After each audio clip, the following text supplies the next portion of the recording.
नमस्कार मित्रों, राधे राधे।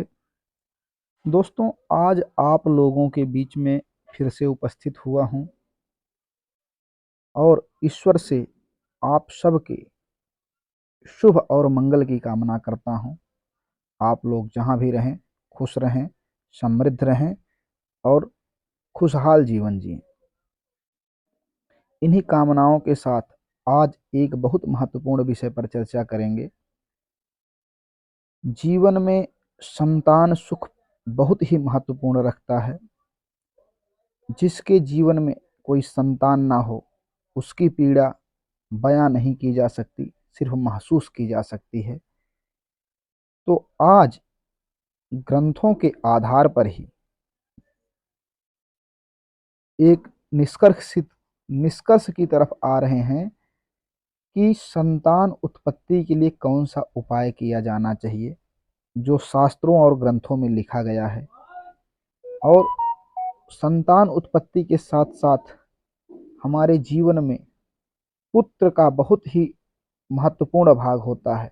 शास्त्रों की माने तो बिना पुत्र उत्पत्ति के मोक्ष नहीं मिलता, जीवन की गति नहीं होती है। तो आइए आज इन्हीं सब बातों पर शास्त्र सम्मत, जो हमारे ज्योतिष ग्रंथों में लिखा हुआ है, शास्त्रों में लिखा हुआ है, उसी के विषय पर चर्चा करेंगे। उन्हीं के आधार पर हम बात करेंगे। हमें उन्हीं से जो जानकारी मिली है वही आपके बीच में रखेंगे। तो मित्रों, आप इस वीडियो को अंत तक जरूर सुने और ध्यान से सुने। एक बार में ना हो, 2 बार 3 बार सुने और बताई हुई प्रक्रिया को अगर आप फॉलो करेंगे तो ईश्वर की कृपा से आपको पुत्र अवश्य प्राप्त होगा। तो चलिए सूत्र की तरफ चलते हैं। प्रथम सूत्र है पुत्र संजीविका मूलम शिवलिंगी फलान्वितम पुष्योद्धृतम पयोन्मिश्रम पीतम गर्भप्रदम ध्रुवम। आइए इसका भावार्थ जानते हैं। जिया पोत की जड़, शिवलिंगी बीज, इनको पुष्य नक्षत्र के दिन लाकर दूध मिलाकर पीवें तो निश्चित ही गर्भ रहता है। संतान प्राप्ति के लिए यह एक सूत्र है। अब आइए दूसरे सूत्र की बात करते हैं कि पुत्र संजीविका मूलम विष्णुकांते शलिंगिके पीत्वा पुत्रम आपनोति ना कन्या जायते स्फुटम। अथवा जिया पोत की जड़, विष्णु कांता, शिवलिंगी, इनको ऋतु समय मतलब पीरियड के समय दूध के संग पिए तो निश्चित ही पुत्र होता है, कन्या का कोई भी चांस नहीं रहता है। यह बाल तंत्रम नामक पुस्तक से लिया हुआ सूत्र है जो हम आपके बीच में रख रहे हैं। आप इन्हीं जड़ी बूटियों का उपयोग करके संतान की प्राप्ति कर सकते हैं, पुत्र की प्राप्ति कर सकते हैं। और अगर आप हमारे वीडियो में नए हैं तो आप चैनल को सब्सक्राइब कर लीजिए। इसी तरह की बहुत सारी जानकारियां आपके बीच में आती रहेंगी जो आपको कहीं ना कहीं से लाभ देंगी, या फिर आपके सगे संबंधी मित्रजनों को भी इसकी ज़रूरत हो तो वहां तक शेयर करें और उनको इसका लाभ मिल सके इसके बारे में। क्योंकि जन सेवा, समाज सेवा बहुत बड़ा पुण्य का काम होता है। अगर हमारे इस एक वीडियो के माध्यम से एक भी लोग का भला हुआ तो मैं अपने को कृतार्थ मानूंगा और यह पुण्य आप भी इस वीडियो को शेयर करके प्राप्त कर सकते हैं। आइए दूसरे सूत्र की बात करते हैं। इसमें लिखा गया है कि अगर अरण्य की जड़ हो, आम की जड़, निशोथ, कमलगट्टा, तगर, कूट मुलहठी, चंदन, इनको बकरी के दूध के संग पीस कर 7 दिन तक पीवें, अथवा रजस्वला होने पर 5 दिन तक पिए, अथवा जब तक रक्त गिरता रहे तब तक पीवें। फिर शुद्ध हो जाने पर सफेद आक की जड़, कटेहली, लक्ष्मणा की जड़ी, बांझ ककोड़ी, सफेद विष्णुकांता, इन औषधियों को गाय के दूध के संग पीस कर नस्य द्वारा पिलाएं, मतलब नाक के द्वारा पिलाएं। नासिका से, दाहिनी नासिका से पीवें तो पुत्र और बाईं नासिका से पीवें तो पुत्री होती है, इसमें संदेह नहीं है। तो मित्रों, ये शास्त्रों के आधार पर लिखा हुआ है, पुस्तक में दिया हुआ है, प्राचीन पुस्तक है।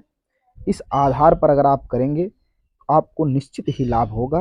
और आइए अब यह जान लेते हैं कि वह कौन सी तिथि, कौन सा नक्षत्र, कौन सा दिन और कौन सा समय, यह सब जानते हैं कब आपके संबंध बनाने से पुत्र की प्राप्ति होती है। यह पुत्र प्राप्ति के लिए बहुत ही आवश्यक होता है जानना, क्योंकि तिथि, समय, नक्षत्र यह बहुत ज़्यादा जीवन में असर करते हैं और इन्हीं के असर के द्वारा पुत्र और पुत्री की प्राप्ति होती है। वैसे साइंस भी मानता है कि यक्स वाई और यक्स यक्स यही चीज़ होता है पुरुष और स्त्री में, यक्स वाई के मिलने से पुत्र और डबल यक्स के मिल जाने से जो है कन्या का जन्म होता है। तो वह भी बहुत ही महत्वपूर्ण है। उसके साथ ये क्रियाएं ही हैं जो हमें यक्स वाई में तालमेल करवाती हैं।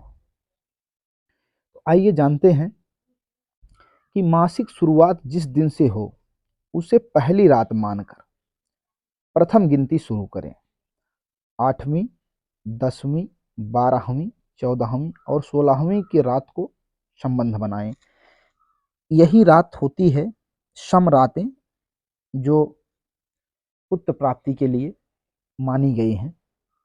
दिन जो होना चाहिए वो सोमवार हो, बुधवार हो, गुरुवार हो, शुक्रवार, मतलब रविवार, मंगलवार और शनिवार को छोड़ करके। तिथि अष्टमी, दशमी एवं द्वादशी यह विशेष जरूरी है। यह ना हो तो भी सम तिथियों में अगर किया जाए तो उसका भी पॉजिटिव असर ही मिलता है। नक्षत्र के लिए रोहिणी, मृगशिरा, हस्त, चित्रा, पुनर्वस, पुष्य, स्वाति, अनुराधा, श्रवण, धनिष्ठा, शतभिखा एवं तीनों उत्तरा, इन नक्षत्रों में जो है पुत्र प्राप्ति के लिए सही माना गया है इन नक्षत्रों को। और वह वर्जित समय क्या है साल में? अमावस्या की तिथि हो, पूर्णिमा हो, चतुर्थी हो, रविवार का दिन हो, संक्रांति हो, संधि काल मतलब साय का समय हो, गधूली के समय जिसको कहते हैं, श्राद्ध पक्ष चल रहा हो, नवरात्रि हो, श्रावण मास हो एवं ऋतुकाल, ऋतुकाल मतलब पीरियड का टाइम में पति पत्नी यौन संबंध से परहेज करें। रात्रि का पहला पहर मतलब पहले पहर जो होता है उसमें यौन क्रिया के लिए शुभ समय माना गया है। यौन संबंध से निवृत्त होते ही पत्नी को दाहिने करवट से लगभग 15 मिनट लेटे रहना चाहिए, एकदम से नहीं उठना चाहिए।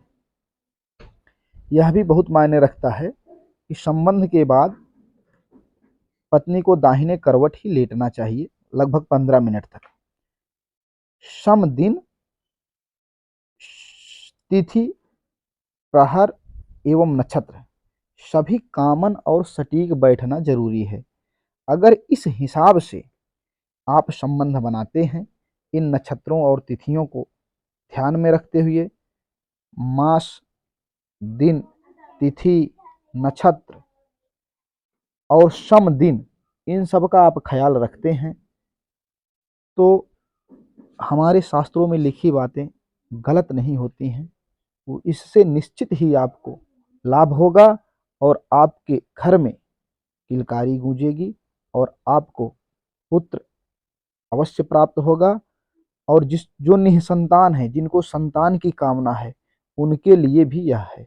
और अगर इससे विशेष कोई जानकारी आपको चाहिए तो आप हमारे चैनल में दिए हुए नंबर पर हमें व्हाट्सएप कर सकते हैं, कमेंट करके पूछ सकते हैं या फिर फ़ोन करके भी हमसे आप सलाह ले सकते हैं। अगर आप वीडियो को लाइक शेयर करके चैनल को सब्सक्राइब करते हैं, पहला सवाल आपका निःशुल्क होगा, उसके लिए कोई शुल्क नहीं है। कोई भी व्यक्ति किसी भी तरह का अपनी कुंडली से जुड़ा सवाल हमसे पूछ सकता है।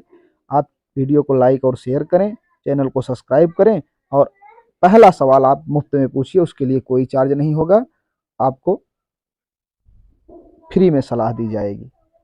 तो हमारे द्वारा दी गई जानकारी कैसी लगी आप हमें ज़रूर बताइए। नमस्कार, राधे राधे। ईश्वर सबका कल्याण करे, इसी कामनाओं के साथ हर हर महादेव।